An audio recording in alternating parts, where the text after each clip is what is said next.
Hola, hola, ¿qué tal? Yo soy Valeria Barajas, estudiante de médico cirujano de la Universidad Nacional Autónoma de México y les voy a estar presentando histología del sistema digestivo, en esta clasificación histología avanzada.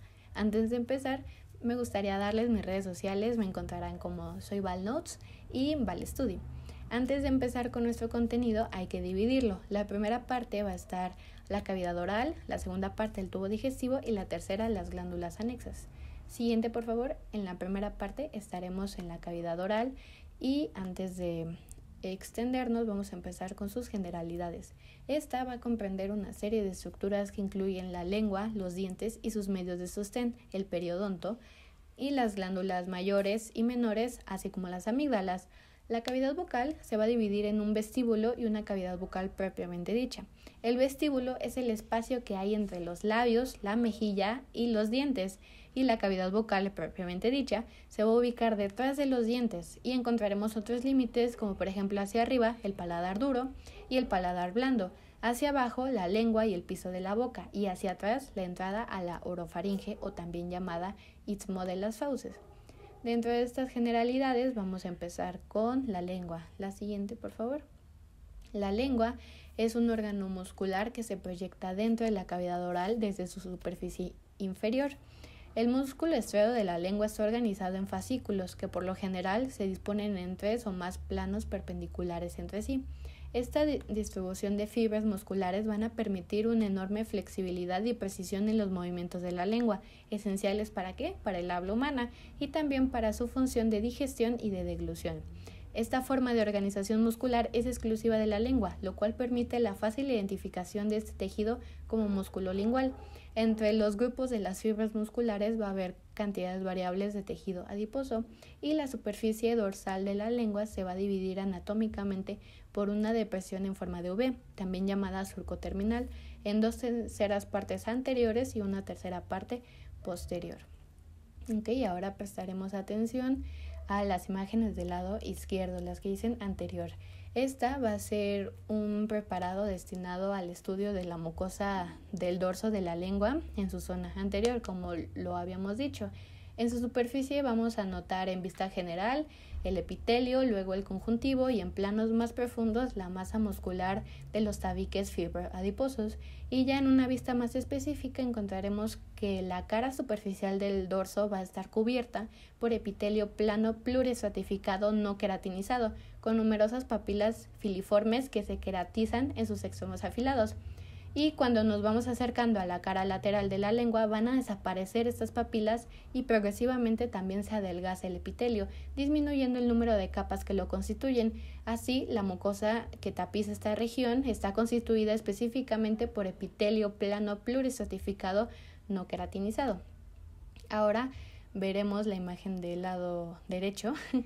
Y, se me olvidaba, este es un preparado de hematoxilina eosina, y seguimos en el dorso de la lengua, pero esta vez en su zona posterior. Al igual que en el preparado anterior, el estudio se va a centrar sobre las papilas linguales, ahora preferentemente del tipo calciformes o circunvaladas. El epitelio que tapiza la luz y particularmente el nivel de los surcos de las papilas calciformes, vamos a encontrar los botones gustativos, que los describiremos después.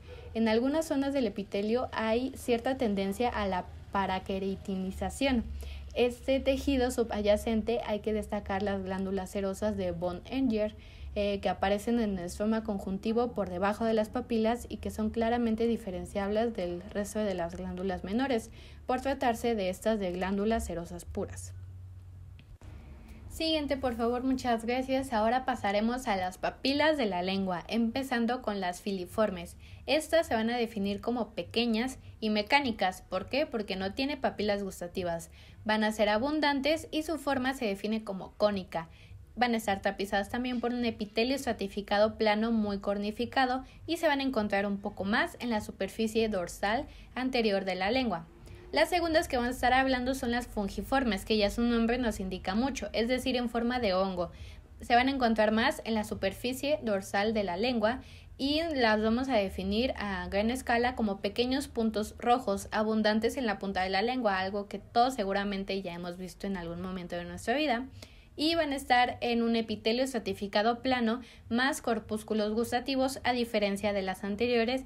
Ellas sí van a tener una función más que mecánica. Las terceras van a ser las papilas calciformes. Estas, a comparativa también de las anteriores, van a ser grandes, se van a definir en forma de cúpula y hay de 8 a 12. Cada papila va a estar rodeada por un surco profundo tapizado por un epitelio estratificado plano, y aquí también encontraremos corpúsculos gustativos. Siguiente, por favor, muchas gracias. Ahora pasaremos a las papilas foliadas. Estas se van a definir como crestas paralelas bajas separadas por una hendidura profunda de la mucosa y se van a producir más en los bordes laterales de la lengua. Su característica va a ser que desembocan en las glándulas serosas pequeñas y también se van a encontrar en contacto con los corpúsculos gustativos. Dentro de estas, a pesar de no ser papilas, también encontraremos células que están en contacto con ellas, las cuales van a ser células neuroepiteliales. Estas se van a encontrar desde la lámina basal del epitelio hasta el poro gustativo y van a estar unidas a células vecinas, formando así uniones herméticas. También células de sostén son menos abundantes, se van a definir como alargadas y van a estar desde la lámina basal hasta el poro gustativo. Se van a encontrar también en contacto con microvellosidades y también van a formar uniones herméticas, así como células basales que se van a definir como pequeñas, van a estar en contacto con los corpúsculos gustativos y van a estar cerca de la lámina basal. Ahora pasaremos a los corpúsculos gustativos, que estos van a ser botones gustativos encargados de la percepción del sentido del gusto, y vamos a encontrar también 3 tipos de células que están en contacto, que van a ser las neuroepiteliales, o también definidas como sensoriales, de sostén y basales. Siguiente, por favor, muchas gracias. Ahora pasaremos a los dientes. Estos son un componente importante de la cavidad bucal, ya que están incluidos y fijados en los procesos alveolares del maxilar y de la mandíbula. Van a estar formados por 3 tejidos especializados. El primero es la dentina. Este es el tejido dental más abundante y está situado por debajo del esmalte en la corona y debajo del cemento en la raíz. Su estructura se define como tubular y única, así como su composición bioquímica, ya que sustenta el esmalte para que sea más rígido y el cemento que recubre la superficie del diente. El mencionado es el que vamos a tratar ahorita. El cemento es una capa delgada, amarilla pálida de tejido calcificado, similar al hueso, que cubre la dentina de la raíz de los dientes. El cemento es más suave y más permeable que la dentina y se elimina con facilidad por abrasión cuando la superficie de la raíz está expuesta al medio ambiente de la cavidad bucal. El esmalte, que es el tercero y último, va a ser una capa delgada, dura y translúcida de tejido mineralizado celular que cubre la corona del diente. Esta sustancia es la más dura de todo el organismo. ¿Por qué? Porque en su composición del 90 al 98 es hidroxiapatita cálcica. ¿Eso qué quiere decir? Una vez formado no se puede reemplazar. Es un tejido singular porque, a diferencia del hueso, que se forma a partir de tejido conjuntivo, es un material mineralizado derivado del epitelio. Dichas estas generalidades, pasaremos a nuestra primera parte, que es el esmalte. El esmalte, siguiente por favor, lo dividiremos en 4. Este va a ser el primero, el brote o yema. Va a estar formado por células cuboidales periféricas de epitelio externo y también por células poligonales internas. Nuestra segunda parte va a ser el casquete, que lo vamos a dividir en 3 capas. Un epitelio externo, una reticular estrellada y un epitelio interno, o también llamado preameloblástico. La tercera es la campana inicial, también va a estar dividida por capas, un epitelio externo, una reticular estrellado, un epitelio intermedio que va a estar caracterizado por tener células planas y un epitelio interno o preameloblástico como el anterior. Y la campana avanzada. Esta también se va a dividir en 4 capas, un epitelio externo, una reticular estrellado, un estrato intermedio y ameloblastos jóvenes en su capa más externa. La siguiente parte es el cemento. El cemento va a estar formado por 3 células muy importantes, los cementoblastos, los cementocitos y también por material calcificado. Estos van a formar una unión cementodentina. ¿Para qué? Estas colaboran a una retención de las fibras del ligamento, también controlan el ancho del espacio periodontal y también transmiten las fuerzas de oclusión, así como preparar o reparar la superficie radicular. La dentina, por su parte, se va a definir como tejido conjuntivo avascular mineralizado.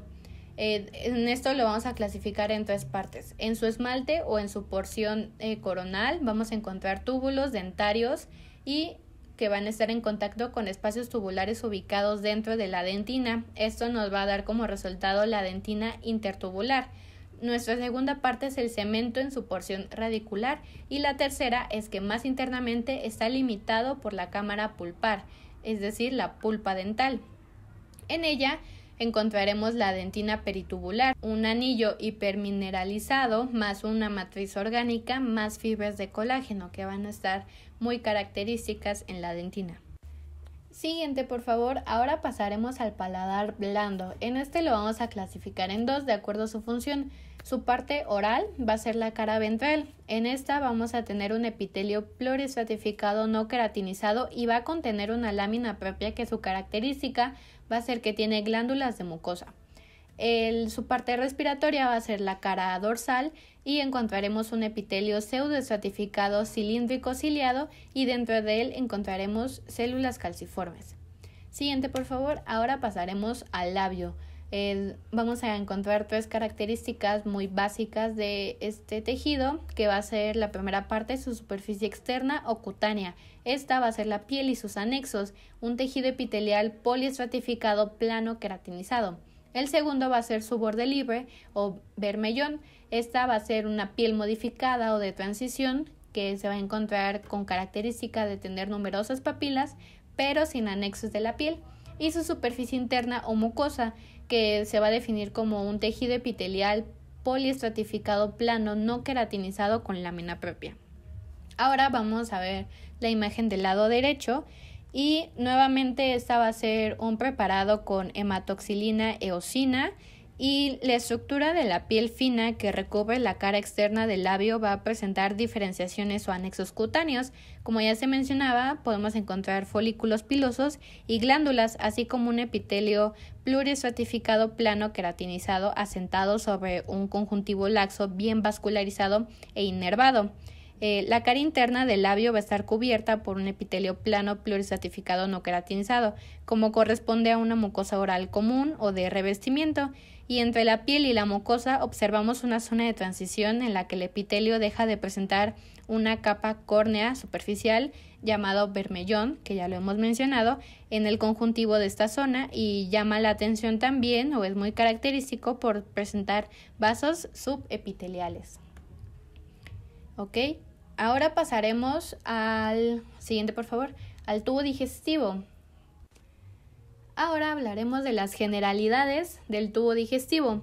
La mucosa de este sistema es muy interesante ya que cumple diversas funciones. La primera es de secreción, la segunda es de absorción y la tercera es de barrera, aparte de ser implícitamente el primer lugar por donde entran todas las sustancias al organismo, lo cual es una función vital en todo esto. Pasamos a la siguiente, por favor, y empezaremos a hablar del esófago. La mucosa que tapiza el esófago en toda su longitud va a tener un epitelio plano estratificado sin estrato córneo, ¿ok?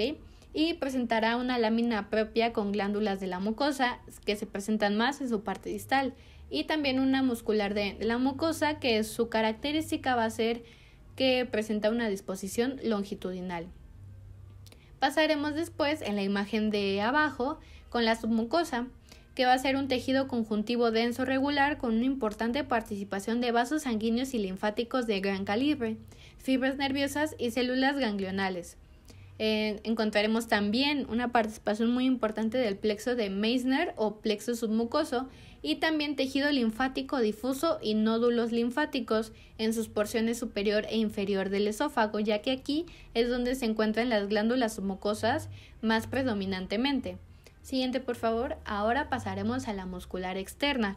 Esta encontré una mnemotecnia que yo creo que a todos nos va a servir, que es CILE, que significa circular interna y capa longitudinal externa. Después de esto, en la tercera parte superior vamos a encontrar un músculo estriado, una continuación del músculo de la faringe. También encontraremos una muscular externa de la tercera parte media del esófago, donde se mezcla y se entreteje fascículos del músculo estriado y del músculo liso. En su porción externa de la tercera parte distal encontraremos músculo liso como en el resto del tubo digestivo. El plexo mientérico, que se halla entre las capas musculares interna y externa, y el plexo submucoso, en donde vamos a encontrar fibras nerviosas y células ganglionales, y su parte serosa, en la cual encontraremos solo tejido conectivo laxo, torácico en su parte adventicia y abdominal en su parte serosa. Ahora pasaremos con las glándulas esofágicas propiamente dichas del esófago. Estas se van a encontrar más en la superficie de la submucosa y se van a encontrar en toda la longitud de este órgano, pero se van a presentar más en la mitad superior. Se van a definir como pequeñas glándulas tubuloacinosas compuestas y van a contener un conducto excretor que se va a clasificar como epitelio estratificado plano. Y las glándulas esofágicas cardiales, estas se llaman así o se denominan también así por su similitud con las glándulas cardiales del estómago. Van a contener una lámina propia en la mucosa y se van a encontrar más frecuentemente en la parte terminal del esófago y aunque no siempre también en la porción inicial de este mismo. Siguiente, por favor. Ahora sí, pasaremos al estómago. El estómago lo tenemos que hablar primero anatómicamente para después basarnos en la clasificación histológica, ya que encontraremos que son diferentes. La región del cardias o cardial va a ser la parte más cercana al orificio esofágico, que va a contener justo las glándulas cardiales. La región pilórica o del píloro va a ser la parte proximal con respecto al esfínter pilórico y que va a contener glándulas pilóricas, como su nombre lo indica. Y la tercera región a la que le tenemos que prestar atención va a ser el fundus, la parte más grande del estómago que está situada entre el cardias y el píloro y contiene glándulas gástricas o como sería fúndicas, obviamente. La siguiente, por favor. Ahora hablaremos de todas sus capas. Esto es un muy buen resumen. La primera es la muscular. Encontraremos un epitelio cilíndrico simple o monoestratificado, en el cual encontraremos criptas o fositas gástricas. Dentro de su lámina propia será clasificada como delgada y se encontrará también en contacto con glándulas mucosas. También la muscular de la mucosa encontraremos nuestra mnemotecnia de Zille, circular interna, longitudinal externa. Ahora pasaremos con las glándulas del estómago, específicamente la glándula fúndica de la mucosa gástrica. En ella se va a definir como tubulares simples ramificadas que se van a extender desde el fondo de la fosita gástrica hacia la muscular de la mucosa. Van a estar presentes en toda la mucosa gástrica, excepto en las regiones relativamente pequeñas. Dentro de las características morfológicas que nos interesan encontraremos el istmo. Este va a ser un sitio de ubicación de células troncales muy importantes y aquí encontraremos dos clasificaciones. Las células que van a estar destinadas a ser células de la mucosa superficial van a estar hacia arriba en la fosita gástrica y las células destinadas a mantener la población se van a encontrar hacia abajo. La siguiente, por favor. Ahora hablaremos de las células principales o también llamadas adelomorfas. Estas van a ser típicas células secretoras de proteína.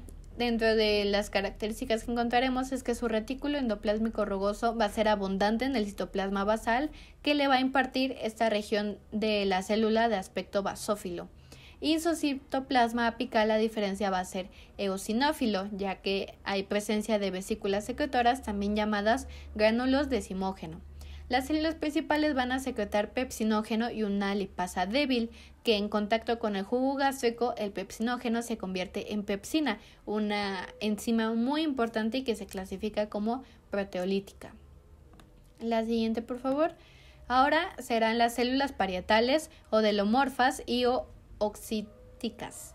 Estas van a ser abundantes en el segmento superior y medio del cuello y se van a definir como grandes. a veces binucleadas y en algunos cortes aparecen triangulares con el vértice dirigido hacia la luz de la glándula y la base apoyada sobre la lámina basal. El núcleo, como podemos ver en la imagen, es esfenoidal y el citoplasma se tiñe con eosina y otros colorantes ácidos. Su tamaño y propiedades tintorias van a ser muy distintivas y dentro de las características que diferencian a esta célula es su sistema de canalículos intercelulares, su sistema membranoso túbulo vesiculares y que también contiene bombas protónicas. La siguiente, por favor. Muchas gracias. Ahora pasaremos a las células enteroendocrinas. Estas van a ser muy interesantes, ya que se encuentran en todos los niveles de la glándula fúndica, pero son más prevalentes en la base. Aquí encontraremos dos, células enteroendocrinas cerradas y células enteroendocrinas abiertas, en las cuales encontramos su diferencia en las imágenes. Las células abiertas van a tener una característica muy especial, ya que son quimiorreceptores primarios que van a tomar muestras de los contenidos de la luz glandular y van a liberar hormonas según la información obtenida en este proceso. Esta sería como la mayor diferencia entre la glándula cerrada y la abierta. La siguiente, por favor. Ahora hablaremos de las glándulas cardiales. Estas van a estar compuestas por células secretoras de moco más células enteroendocrinas anteriormente mencionadas entremezcladas. Se van a encontrar en el cardias y las glándulas como tubulares, algo tortuosas y a veces ramificadas. Poseen un núcleo basal aplanado, como lo podemos ver en la imagen del lado izquierdo, y el citoplasma apical normalmente está repleto de gránulos de mucinógeno. El conducto va a ser el sitio en el cual se producen las células de la mucosa superficiales y las células glandulares, muy características de esta parte. La siguiente, por favor, muchas gracias. Ahora pasaremos con las glándulas pilóricas. Estas cumplen una función muy importante, ya que es de protección de la mucosa pilórica. Obviamente van a estar ubicadas en el antro pilórico y se van a definir como tubulares, enrolladas y ramificadas.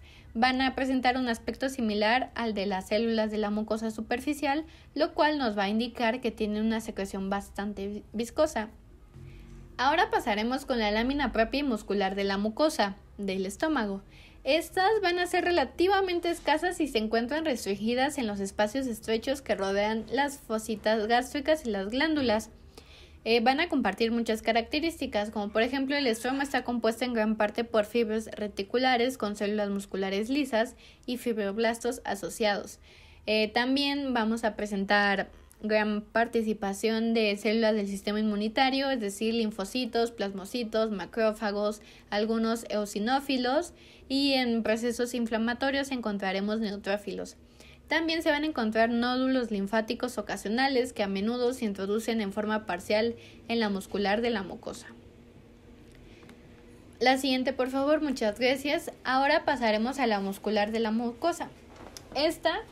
Volveremos a encontrar esta mnemotecnia de cile, circular interna y una capa longitudinal externa. En algunas regiones va a existir una tercera capa con orientación que tiende a ser un patrón circular, pero recordemos que en este órgano no están bien definidos estas capas. También encontraremos finos haces de células musculares lisas que se extienden hacia la superficie a través de la lámina propia desde la capa interna de la muscular en la mucosa y contribuyen a la expulsión de las secreciones de las glándulas gástricas. La siguiente, por favor. Muchas gracias. Ahora pasaremos a la submucosa gástrica. Encontraremos varias cosas muy interesantes que ya habíamos mencionado. Es un tejido conjuntivo denso y se va a encontrar también en contacto con tejido adiposo, más sus vasos sanguíneos, así como fibras nerviosas y células ganglionales que componen al plexo anteriormente mencionado de Meissner. Este último va a inervar los vasos de la submucosa y el músculo liso de la muscular de la mucosa. Después hablaremos de la muscular externa gástrica. Esta va a ser una capa longitudinal externa, una capa longitudinal media y una capa oblicua interna. ¿Okay? La disposición de las capas va a ser muy importante, más que nada para su función fisiológica. Y entre las capas musculares se encuentran grupos de células ganglionales, de haces, de fibras nerviosas amieliníticas. En conjunto van a formar el plexo mientérico que inervan a las capas musculares. La siguiente. Pasaremos a la serosa. Esta es como se describió para la mayor parte del tubo digestivo en general. Se continúa con el peritoneo parietal de la cavidad abdominal a través del aumento mayor y con el peritoneo visceral del hígado a través del aumento menor. Aparte de eso, no va a exhibir alguna característica especial, ¿ok? Ahora pasaremos al intestino delgado.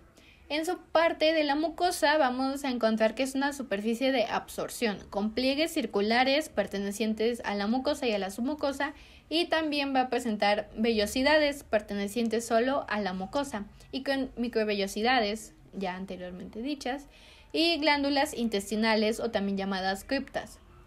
Vamos a describir un poco más de los componentes de la mucosa.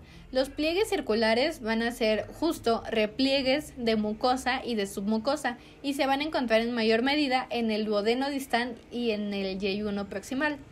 Las vellosidades van a ser un epitelio cilíndrico simple acompañado por vasos linfáticos. Van a ser evaginaciones digitiformes y solo se van a encontrar en la mucosa. También presentan una lámina propia central con tejido conectivo laxo.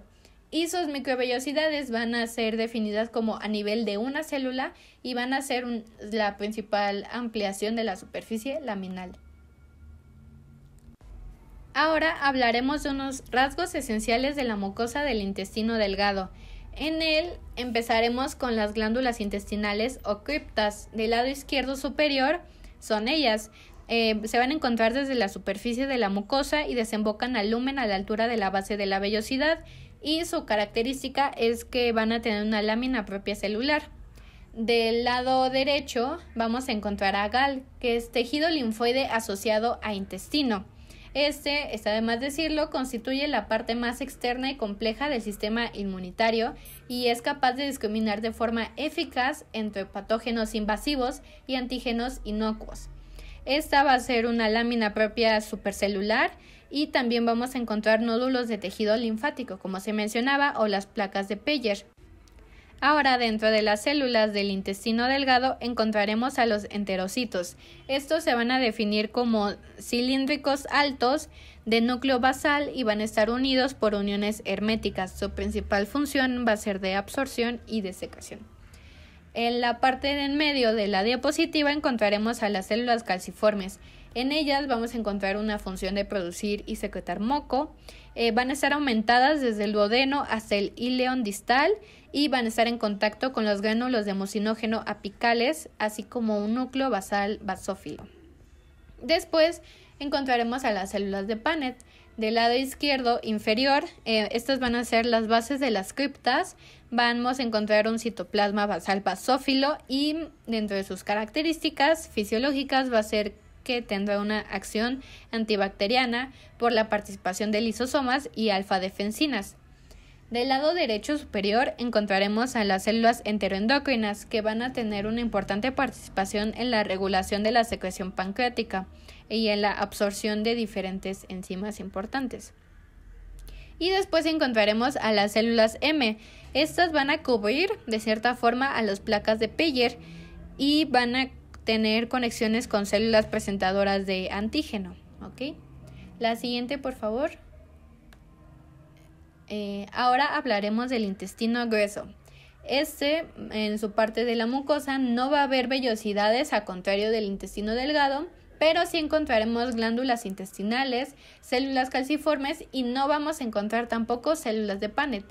Y en su submucosa no vamos a encontrar mucha diferencia con la anterior porción, pero dentro de sus características va a ser que va a existir abundante GALT anteriormente mencionado.